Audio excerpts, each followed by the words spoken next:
On a Tuesday morning in September 2000, the CEO of Blockbuster, John Antioco, sat in his Dallas headquarters.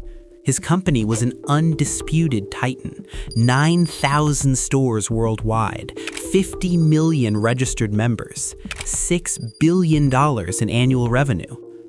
Across the table sat a 39-year-old former math teacher named Reed Hastings.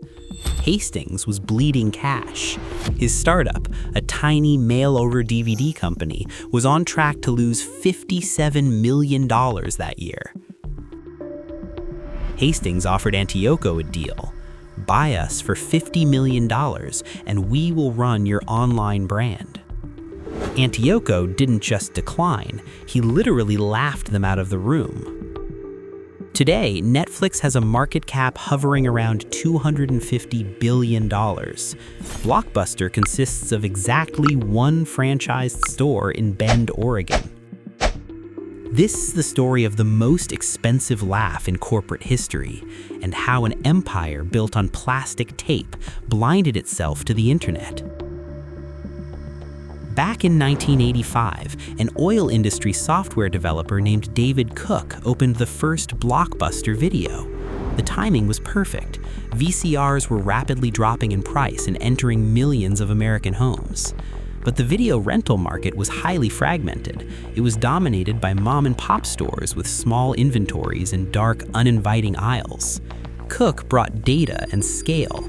He built a $6 million computerized inventory system. When a tape was rented, a barcode was scanned. The central database knew exactly what was popular in which neighborhood. Blockbuster didn't just rent movies, they optimized them. By 1989, a new Blockbuster was opening every 17 hours. In 1994, Viacom bought the company for $8.4 billion. Blockbuster had a stranglehold on Friday nights, but their financial model had a fatal, deeply unpopular flaw. In 2000, Blockbuster collected $800 million entirely from late fees. That was 16% of their total revenue. Their business model wasn't just renting movies, it was penalizing customers for forgetting to return them. It was highly profitable and universally hated. Enter Reed Hastings.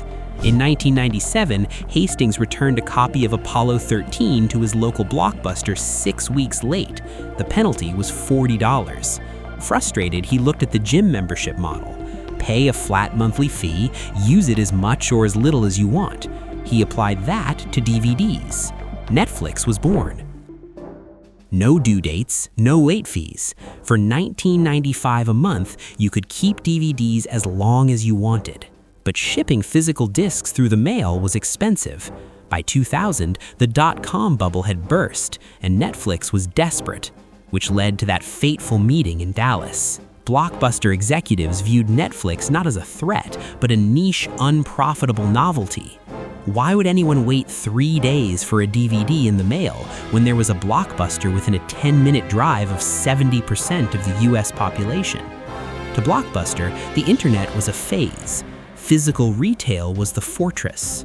But the fortress was rotting from the inside. In 2004, Blockbuster finally panicked and launched its own online DVD rental service. It was actually quite good. Blockbuster Total Access allowed users to rent DVDs online and exchange them in physical stores. Netflix was legitimately terrified. By 2006, Blockbuster's online subscriber base hit 2 million. But there was a massive problem. To compete with Netflix, Blockbuster had to drop late fees. Antioco abolished them, wiping out $800 million in revenue overnight. Wall Street panicked. Investors demanded immediate profits. Activist investor Carl Icahn launched a proxy war, arguing Antioco was overspending on this online experiment. In 2007, Antioco was ousted. His replacement, Jim Keyes, was a traditional retail executive. Keyes looked at the online division burning cash and the stores struggling. His solution? He pulled funding from the digital business to redesign the physical stores, hoping to sell more popcorn and candy. He famously told the press, neither Redbox nor Netflix are even on the radar screen in terms of competition. It was a staggering miscalculation. While Blockbuster was rearranging the candy aisles, Hastings was preparing for the death of the DVD. In 2007, Netflix launched streaming. The infrastructure was finally there. High-speed broadband was reaching critical mass. You didn't need to drive to a store. You didn't even need to wait for the mail. The movie was just there. The collapse was violent and absolute. In 2008, Blockbuster's revenue was still $5 billion. By September 2010, they filed for Chapter 11 bankruptcy with nearly $1 billion in debt. From total market dominance to total annihilation in exactly 1 decade. Blockbuster's death wasn't an accident, it was a choice. It came down to 3 fundamental failures. First, they built a multi-billion-dollar empire reliant on customer friction. When a competitor removed that friction, the entire model collapsed.